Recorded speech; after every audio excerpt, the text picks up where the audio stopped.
Good morning guys, and welcome to day 5 where we continue to ride to the roof of India. Today we ride to a place called Keylong.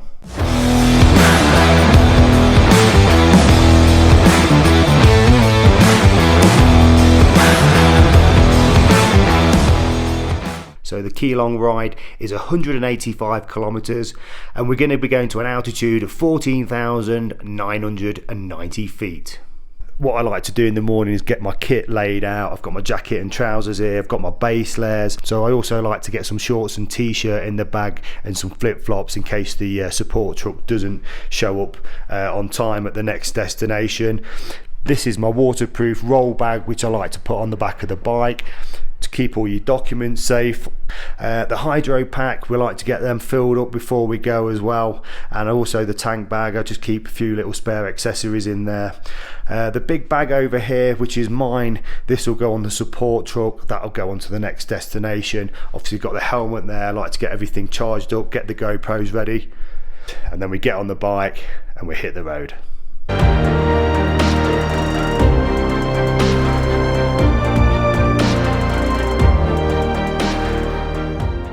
Right guys, so everybody's just getting their bikes ready, getting kitted up.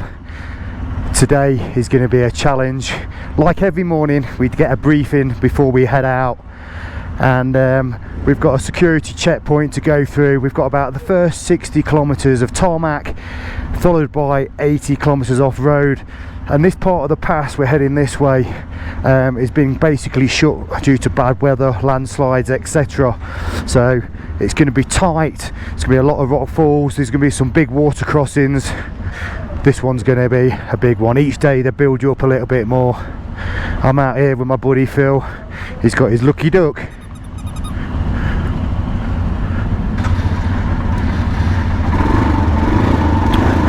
They do take a little bit of warming up, these Enfields. They do stall quite a bit until they get a bit of warmth in them.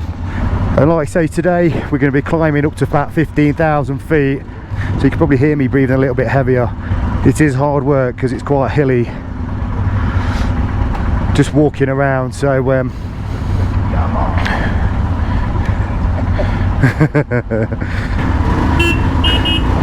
everybody check the horns. One of the most important things on these bikes, the sun is shining. When I got up first thing this morning, it was sort of fairly cool, but the temperature soon rises and so does the humidity. There goes the leader, Alex, and we're off. Ooh. Oh, we've got one down already.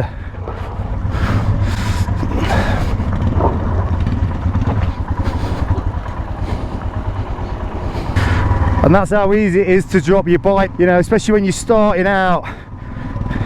You need to get a little bit of momentum on these bikes. I've got a fly in my eye already. I've not even done 50 yards. We have been warned, it is going to step up a gear later on. It's a long day on the bikes, especially when we start going on the off-road section. I'm so glad last year started doing a little bit of kind of off-road experience stuff. They've also got what they call an ice rock here. That is the second largest in the world. This bit of ice is supposed to span over something like 70 kilometers long, so I'm sure we can't miss it. But this is still part of the Spiti Valley, and this is still the Spiti River that we're riding through today. So I'm just going to go over this bridge. Most of these bridges seem to be deckled in the it's a bit rickety. They all have these flags over as well, all multicoloured flags you tend to see all over the Himalayas. So this is the bit they call the 60 kilometers of road.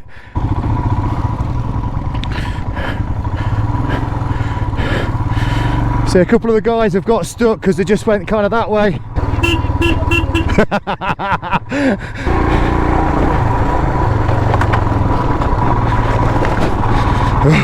Nearly come off myself. If this is the on-road bit, I dread to think what the off-road's like. It's really hard to catch my breath.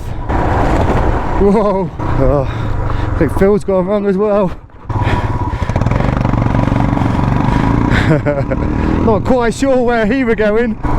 Yeah, that's proper rocky there.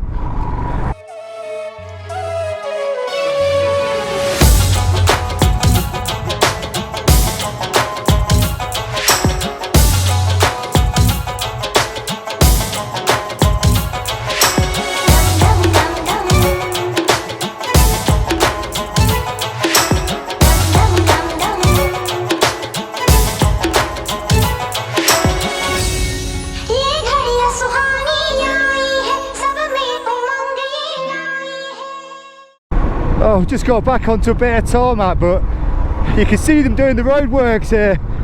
So we've just climbed a couple of 100 feet or so, and this is the Spiti River again in the valley, the Spiti Valley.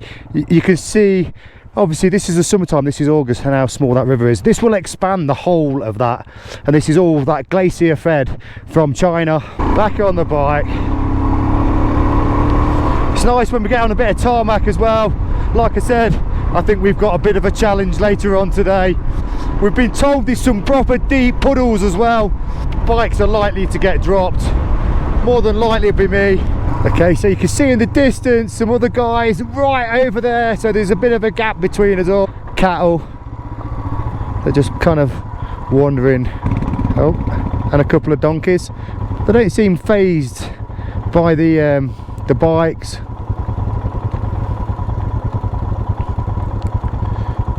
Donkeys kind of hang around in groups. Oh, they're kind of getting swamped by them now.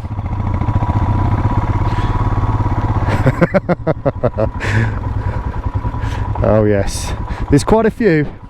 There's some of the baby ones here, look.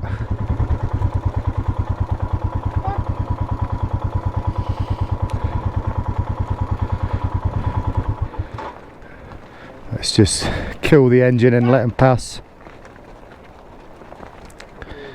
Yeah, certainly don't want one of those to ram me. All a little bit weary. It's just not the bike. And the little dog following behind. I mean, the guys you see wearing the high vises are part of the team. So basically you've got Alex that owns the company. He leads, nobody overtakes him, that's the rule. There's guys that drive the trucks that also can ride, and there's one guy that always hangs at the back just in case anybody breaks down. There's been a few issues already. The bikes are heavily maintained at night when we get in, and we report any problems as soon as we get back. Like my rear shock replacement swapped out straight away. Oh, there's some bikers over there, so we're kind of I'm in a neutral. You don't need a neutral when you're climbing, that's for sure. Oh, big hole. Couldn't get out of the way of that. So I've just checked the distance, and we've hit 56 kilometers so far. I think when we get to 60, that's when they told us we're gonna have 80 kilometers of off-road. I felt like this has been off-road. I'm just so glad it's a little bit cooler today. We're getting a nice cool wind coming in.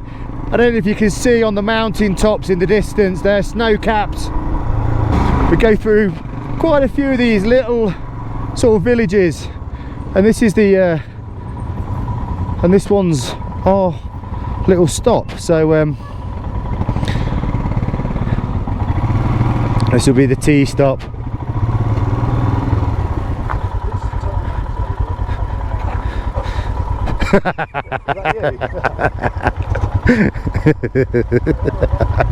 We've stopped at, it's called Lusa. It's probably got a population of about 50 people. We're still waiting for a few of the bikers to catch up with us. We've all stopped for chai tea. Behind me over there used to be the security checkpoint. This is the only road that runs through Kaza, so they do get a fair bit of traffic that comes through here. Here's Phil having his lucky spin.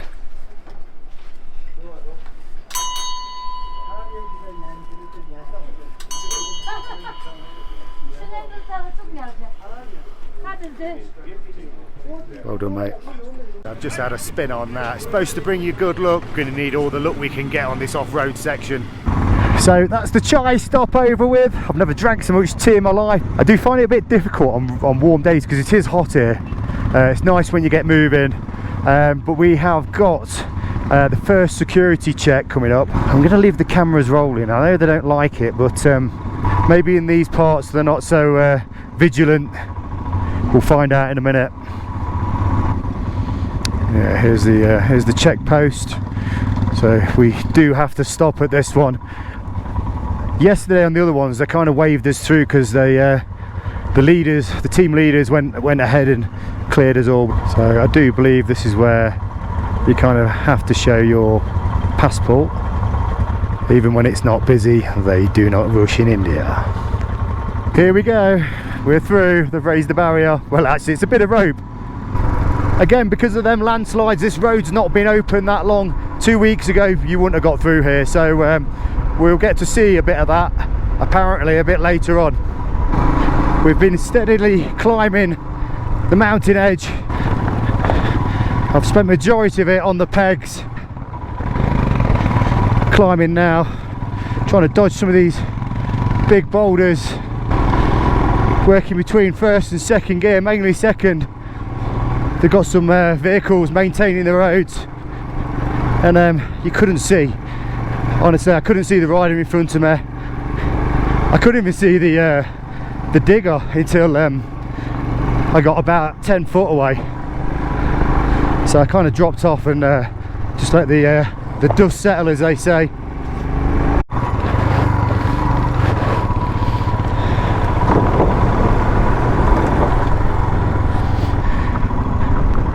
We've kind of got to go up, back round. Look at that for a view. I think this is where the second world's biggest glacier ice rock, as the locals call it. It's supposed to be something like 70 kilometers in length and 40 kilometers wide. That will just give you the scale of what we're talking about. So the reason we go around this, believe it or not, I just thought it was a checkpoint, and it's not. This is actually, you do this for luck, and like I said, we're going to need all the luck we can get.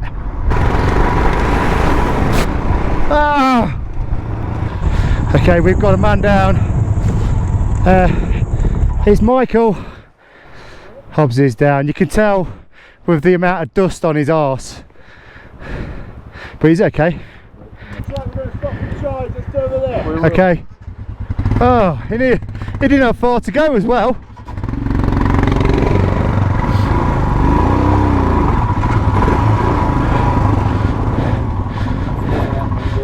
Right, Michael. Right, so we've got another chai stop coming up. It has been brutal, I'll be honest. I've been trying to film as much as I can, but look at these old rickety bridges with metal sticking up, pins sticking out. We've had a few of them to cross. The thing is, guys, you've got Alex here, who owns this company that runs these tours, and when we turn up he's sat there like he's been here an hour or something like that. He's on his third cup of tea. Stick it down there. So let's have a little, this is like very remote now. Should we just go and have a little look and have a look, see what's going off in here. You've got some guys down the bottom there doing a bit of cooking. God, it's roasting hot in here. It's like a little tuck shop. This is why we have to have so many biscuits. They store well, I think. Because these guys look like they're cooking some chapatis and stuff. Some badges and things of previous riders that have been here. It's like the place has just been carved out of literally a bit of rock.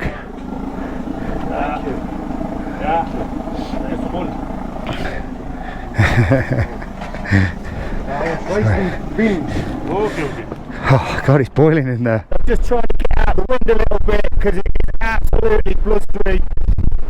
So what happened is one of the guys come across this bridge, and I'll show you the bridge in a minute.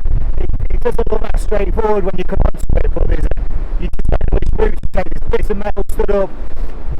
Basically, he's fell off just here, and the tank bag that contains the kitty for all the boys at the T-stops has gone off the edge of the bridge and it's landed down here. So I just want to talk you through this bit because the wind noise absolutely killed the audio, and I just wanted to highlight some of the dangers. I mean, you can see the condition of this bridge. I mean, structurally it's probably absolutely sound, but you can see from some of the metal bars and the planks of wood, they're not quite straight. There's bits sticking up everywhere, and as Chris has entered this bridge, he's caught his wheel and he's actually gone through this gap you can see now, and the tank bag, which contains the kitty money for everybody at the chai stops, has actually gone off the edge. And if you look down there, you can see where the tank bag is perched. I mean, luckily for him, he managed to sort of get back up onto his feet and got the bike back up, but it could have very, very easily ended up in the water down there, and you can see how fast flowing that water is. You do not want to be going in there. He was a very, very lucky man today. Look there, we managed to retrieve the kitty money. Tries are on, Chris. Guys, time to press on. Get out of the way of this truck. So yeah, it's certainly been a interesting stop. I think we've had 3 or 4 crash outs. Oh, that was a bit deeper. Do you know, I said I don't like deep sand.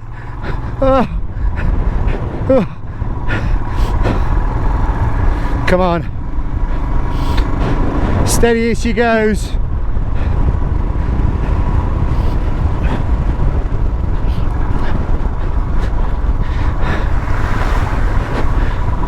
The problem is with it, you don't see it coming up. You can be getting a little bit of a bat on, and the next minute you're in a foot of sand. And if you've never rode on sand, like I've not, you just slide all over the place. So occasionally, this is what you come across.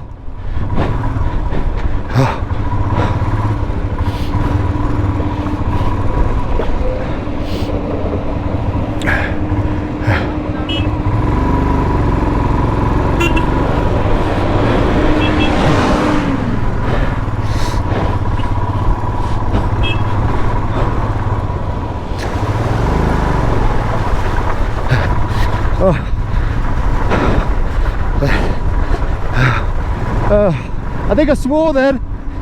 You don't hear me swear very often. I'm absolutely shattered. A lot of water crossings. Whoa! Ah! Oh my god! Every muscle in my body is aching now. I'm going to be stiff tomorrow. But I've got to hand it to the Royal Enfield. It's been an absolute machine. Look at the size of some of these rocks. Look at that. It's just crazy. Horse just nibbling away. Look at that. For peace and tranquility. So this is the place called Keylong. One of them shops that sell everything. So there's been a few more shops down here. All the shops seem to sell very similar things.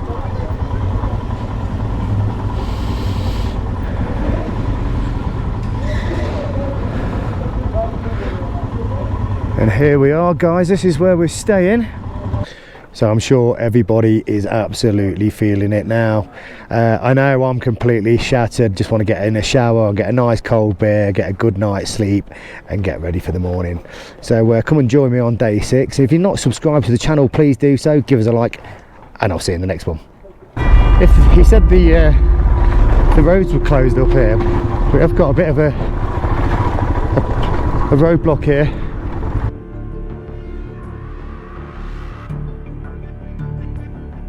I think we've got a man down. We've got some deep boulders here.